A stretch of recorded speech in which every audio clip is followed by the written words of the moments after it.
In this tutorial, we're going to talk about the next type of pattern, the sketch-driven pattern. So let's remind you with this part, what we have done so far. We created the circular pattern and then made a linear pattern and again circular pattern, mirror this part and created a curve-driven pattern. So this time we're going to make a sketch-driven pattern.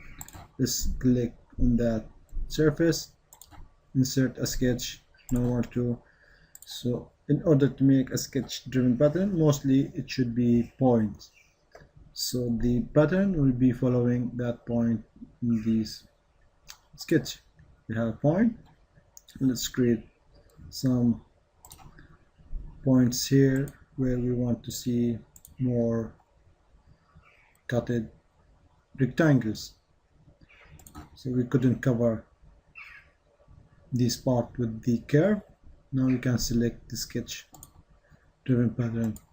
Now the places of the point will be the new pattern parts. So when you are done, so we have that sketch here.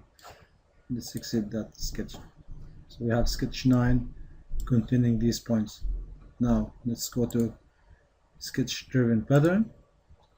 We have sketch 9 is already selected, feature to pattern. We need only that rectangular cut. Now, so let's find it. Here you have it here. So let's activate this part, select that.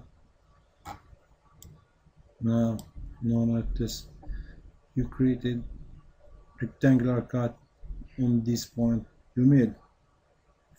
You are done. Okay, so here you see your sketch driven pattern.